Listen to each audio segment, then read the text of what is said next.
Music in movies. How do they do it? And why are we so captivated that we just can't stop watching? To answer this, we need to take a look at Squid Game, a series on Netflix. Let's get into it. I remember watching this and getting so excited by the music, I started taking notes on all of the classical songs. While the list is public now, when it first came out, that wasn't a huge hype and talk of the town. But over time, this has garnered some serious attention. The idea with the musical selections in Squid Game was to keep you watching no matter how scary or gory it was. They certainly succeeded on that front. Now, I must say, I had to turn my head a few times, but the musical selections from Beethoven, Strauss, Mozart, Tchaikovsky, and so many more, wow, incredible. One of the best kept secrets in Hollywood movies is the use of melody and harmony layers. In classical terms, we call this textures in music or musical texture. Texture in music can be defined as the density and disposition of musical lines. So what does that mean exactly? Texture can be light, thin, dense, thick, and heavy. Now, that may not help us too much yet, so let's talk about how we think about texture outside of music, and then come back full circle to texture in music. What kind of textures come to mind to you? Maybe the bark of a tree, grass, or soil? We can't forget about sandpaper, satin sheets, or pillows. And then there's a cactus, which of course may not be that fun to touch. And as I think about this more, I imagine the sand between my toes at the beach and just enjoying the good vibes. We could keep going with this list, and everyone will have different things that come to mind when you think of texture in a tactile way as we normally do. Musical texture is not something you can feel or touch. Consider the hug or embrace of a loved one. We feel something inside of us, and it's an emotional thing. You can get those kinds of feelings and emotions from how texture is used in music. And this comes from listening to the music, song, or composition. It may not always pop out at you, but in due time, connections will be made. Okay, so if we move philosophy and frame of mind to the side, how can we get back to musical texture and simplify things a bit? Texture. It's what's going on in the music. Wow. That's a little wordy, right? Let's continue with the three primary textures in music: monophonic, homophonic, and polyphonic. Monophonic is melody alone, or we could say monophony. Homophonic is melody and chords, or we could say homophony. Polyphonic is two or more melodies, or we could say polyphony. When we talk about texture in music, it's something that we hear. Whether you are actively listening, which is always my hope as a music professor, or even if you are passively listening. Now, if it's passive listening, that's really hearing, perception of sound, and you are taking in the music just without the processing. Let's look at some monophonic examples. How about Happy Birthday? If we were to sing that in unison, no harmony, that is no chords, it could be 5, 10, or 1,000 people singing the exact same notes. Even if it's split by octaves, it is still monophonic music. If you listen to the song Renegade, just the opening by Styx. Oh, Mama, I can hear you were crying, you're so scared and all alone. There is a vocal solo that is monophonic. Now, there is a soft bass drum going boom, boom, boom. But this is still a monophonic melody. As we move forward in the song, it does switch to a homophonic texture, melody and harmony, which is melody and chords. Let's take a look at a classical example. If you listen to Movement 4 of Capriccio Espagnol by Rimsky-Korsakov, it starts off with the big snare drum roll, or what we call a multiple bounce roll, which is our sustained sound for that instrument. At this point in quasi-cadenza 1, there is a brass feature with horns and trumpets. The snare drum performer will typically drop down slightly underneath the brass feature on quasi-cadenza 1 after the initial statement is made by the roll. The brass feature continues, and the snare drum roll will decrescendo, and so will the brass. This leads into cadenza 2, and things get interesting. At this moment, there is a wicked awesome violin solo, which is what texture? Yeah, you guessed it, monophonic. The snare drum is still playing underneath the violin solo at around triple piano, which is very, very soft and must decrescendo into almost nothing, while the violin solo basically throws down an amazing display of virtuosity.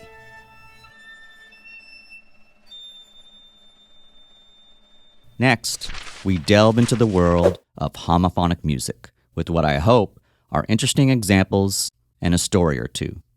The story of Love the Way You Lie begins with Alexander Grant, known as Alex the Kid, who makes a backing track and a hook melody. Then enters Holly Brooke Happerman, known as Skylar Grey. Skylar was in New York and went to see her music publisher to get some help and guidance presenting her work.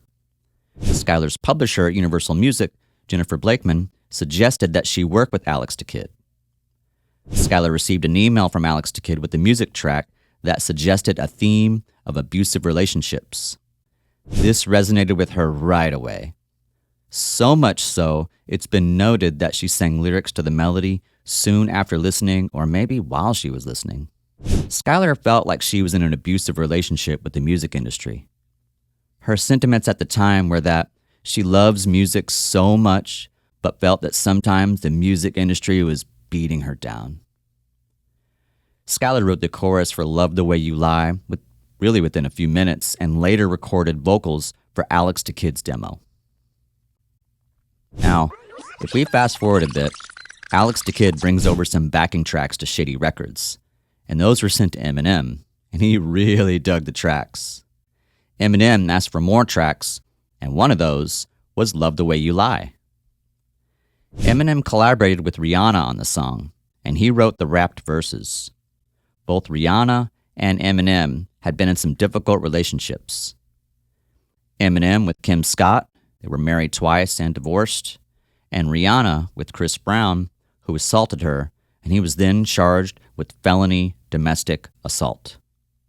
Now, we look at a contrasting example.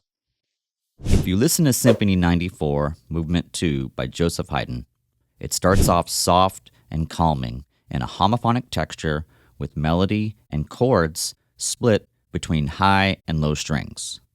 So, why do we call it Surprise Symphony? This story has been told for hundreds of years, and one account goes like this.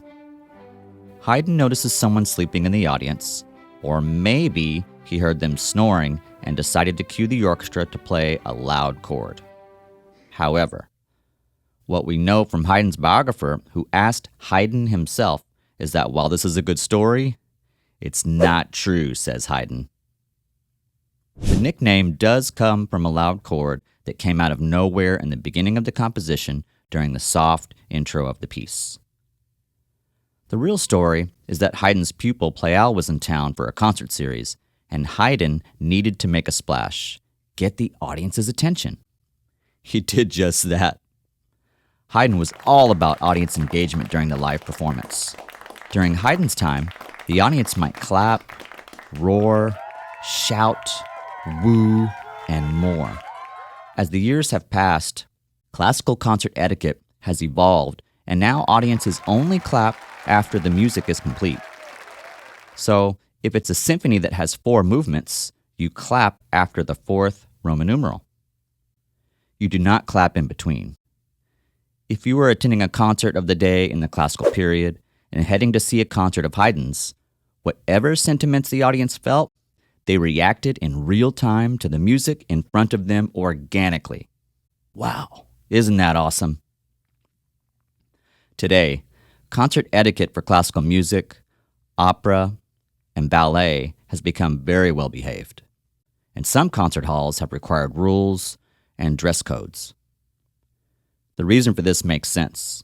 Composers want to have your full attention on the music from the beginning to the end, and the musicians need to have 100% mental tenacity. I do wonder if we could get back to at least the idea of real-time audience engagement. I play in the Valley Symphony Orchestra, and this is on my mind a lot. While I do understand the musician's on-stage perspective, if the audience for some reason were to distract a musician on stage, that can get in the way of music making and, of course, the performance. I would counter with, music speaks to us, and if you're moved, it would be awesome to hear that.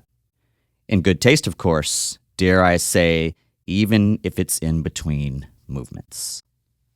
Now it's time to bring the heat. That is, polyphony, or what we call polyphonic music. If you get a free moment, watch the movie Pitch Perfect 2. I remember when I saw that movie for the first time, I was blown away at the collaboration with Snoop Dogg and Anna Kendrick on Winter Wonderland and Here Comes Santa Claus. What happens here is that Snoop Dogg is singing Winter Wonderland, and at the end of Snoop's first phrase, we get some catchy syncopated rhythm. Then, Anna starts to sing Here Comes Santa Claus directly on top of Snoop, continuing to sing Winter Wonderland. Come Santa Claus, here comes Santa Claus, right down Santa Claus Lane. Wow. That's modern-day polyphonic music at its finest. Polyphony is when you have two or more melodies at the same time. While this might seem simple or commonplace today, it's quite a challenge to do this with two different songs. How about another example?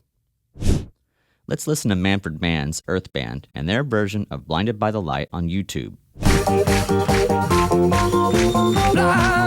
by the light. When Manfred Mann starts playing chopsticks on the keyboard, move your eyes to the drummer, Chris Slade, and you'll see that he moves his microphone in preparation for what's about to go down. Watch him very carefully while listening to the lead singer, Chris Thompson, get the chorus going. When the drummer lifts his head up to the microphone, he then sings the counter chorus. You will also see in the video that Manfred Mann joins in on some singing as well. And then we get some splash with the female backup vocal trio adding another layer to this already awesome song. Now we also have to give a shout out to Dave Flett on that guitar solo throwdown earlier, and Colin Pattington on laying down some bass. Wow, some killer stuff. Okay, so where's the polyphony? Well, first, let's take note that the original version of Blinded by the Light was written by Bruce Springsteen. In Manfred Mann's version, we have two melodies at the same time towards the end of the song. That is done with the chorus by the lead singer and the counter chorus by the drummer. Now that is some polyphonic awesomeness. Yeah. We have made it to the end of our polyphonic journey. Let's talk about the organ fugue in G minor by J.S. Bach, or known as Little Fugue. The music starts off with a single-line melody, monophonic texture. And as soon as that opening phrase completes, we get another melody on top of that, and we're in polyphonic territory. One of the biggest challenges in fugues is that they have a lot going on. So, I'm not going to do a full breakdown on fugues in this video, but stay tuned for my upcoming video on Bach, where I talk about his life and how his music touches the soul. For now, take a listen to Bach's organ fugue in G minor and listen to that main melody in the beginning a few times until you feel confident that you could follow it throughout as it moves around. Then, play the entire piece while focusing on the main melody and try to count how many times you hear it. This can be tough for many because as soon as you get past the melody in the opening, you get two melodies at the same time throughout the composition. While I'm not saying to ignore all the other cool and neat things in this fugue, I'd like to challenge you to focus very specifically on the main melody. I'll come back to this composition later, and we get to do much more of a dissection. So, for now, let's get those active listening skills rocking on some Bach. And that's a wrap for today. I'm Professor Ron. Enjoy the music, and I'll see you in the next one.